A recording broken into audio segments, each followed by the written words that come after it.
Hi friend, আশা করি তোমরা সকলে খুব ভালো আছো আর আমিও ভালো আছি। আজকের ব্লগটা শুরু করেছি একেবারে সকাল থেকে। তো সকলকে জানাই গুড মর্নিং। আজ হলো সোমবার, বেটুর স্কুল, তার জন্য আমি উঠে পড়েছি প্রায় 4:30 মতো এই সময়। এখন বাজে মোটামুটি 4:40। তো আমি দেখো অর্ধেকটা ঝাড় দেওয়া হয়ে গেছে, তারপর এই সামনেটুকু আছে, এখানটা ঝাড় দিয়ে দিচ্ছি। আর ঘরের মধ্যে গাছ থাকলে কি পরিমাণ নোংরা হয় সেটা তো আর বলে বোঝাতে হবে না, যাদের বাড়ির মধ্যে গাছ আছে তারা অবশ্যই জানো।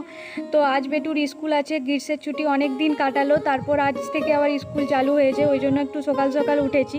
আর সকালে উঠে না ঝাঁটাটা ধরতে খুব কষ্ট লাগে। একটু বাড়িতে থাকলে কি হয়, একটু বসি নিজের মতো করে, তারপর মুখে হাতে জল নিয়ে তারপর ঝাড় দিতে বসি। কিন্তু আজকে আর সেই সময় নেই। তাড়াতাড়ি করে ঝাড় দিয়ে এবারে দেখো বসে পড়েছি ব্রাশ করতে। আমি ব্রাশ করব, ঘরগুলো ঝাড় দেওয়া হয়ে গেছে।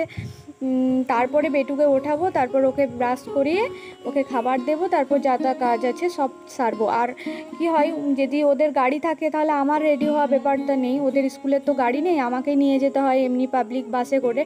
তো ওই জন্য আমাকেও রেডি হতে হবে। এবারে দুজনে রেডি হতে মানে প্রচণ্ড চাপ হয়ে যায়। আর এখন রোদের যা জোর বেড়েছে, এসে কোনো কাজ করতেও প্রচণ্ড কষ্ট লাগে। ওই জন্য ঠাকুরকে জল দিয়ে যাওয়ারও চেষ্টা করি, মানে যতটা কাজ পারি যে সেরে দিয়ে যাই। মানে সকাল সকাল উঠে কাজ করতে যত না কষ্ট হয়, স্কুল থেকে এসে কাজ করতে এর থেকেও বেশি হয়।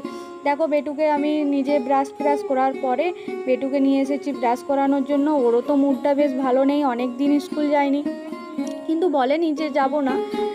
ভাবছে মা যদি বকা দেয়, কিন্তু ওরও যেতে ঠিক ইচ্ছা করছে না। আমার যতটা পরিমাণে কষ্ট হচ্ছে উঠে যেতে, ওরও হচ্ছে। তো চলো এবার মুখ টুক ধুয়ে এসে পরে ওকে একটু জল দিলাম, একটু জল খেলো, তারপরে পিডিয়াশিওর আর বিস্কুট দিয়ে দিয়েছি। ওটা ও নিজেই খেয়ে নেবে, কারণ এই অভ্যাসটা করিয়েছি। নাহলে আগে আমার আরও অসুবিধা হতো, ওকে খাওয়াতে গেলে অনেকটা টাইম যেত। এখন কি হয়, ওকে দিয়ে দিলে ও নিজেই খেয়ে নেয়। আর এদিকে আমি কাপড় ছেড়ে একটু তুলসী গাছে জল দিয়ে দিলাম, কারণ বললাম তো যতটা কাজ এগিয়ে দিয়ে যেতে পারি ততটা খুব ভালো লাগে। আর সকালে ঘর পরিষ্কার করে ঠাকুরকে প্রণাম করে যেতে না মনটাও খুব ফ্রেশ লাগে। তো চলো ঠাকুরকে প্রণাম করে নিলাম। এবারে আমি একটু কিছু খাবো। আমি সকালে আর কিছু খেতে পারি না ভারী কিছু খাবার, একটু গ্লুকন্ডির জল বা ছাতুর শরবত এইসবই খাই।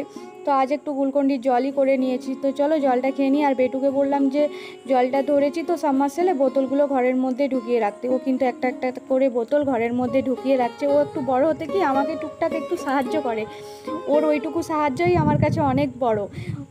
তো চলো এবারে রেডি হয়েই একবারে আসছি তোমাদের সাথে। দেখো একবারে রেডি হয়ে চলে এসেছি, বেটুকেও রেডি করে নিয়েছি। দেখতে পাচ্ছ যে বেটু স্কুল ড্রেস পরেনি, কারণ এখন যে পরিমাণে গরম পড়েছে, স্কুল থেকে মেসেজ করেছিল যে স্কুল ড্রেস পরাতে বারণ করেছে, নর্মাল জামা প্যান্ট পরিয়ে নিয়ে যেতে বলেছে। ওই জন্যই ওকে ওই জামাটা পরিয়ে নিয়েছি। আর চুলটা তো নাড়ু হয়ে গেছে, ওই জন্য টুপিটাও দিয়ে দিয়েছি। তো চলো ঠাকুরকে স্মরণ করে এবার বেরিয়ে পড়ছি স্কুলে। আজকে এইটুকুই, আবার আসছি পরের ভিডিওতে। আর অবশ্যই কেমন লাগলো বলো আমাকে। টাটা।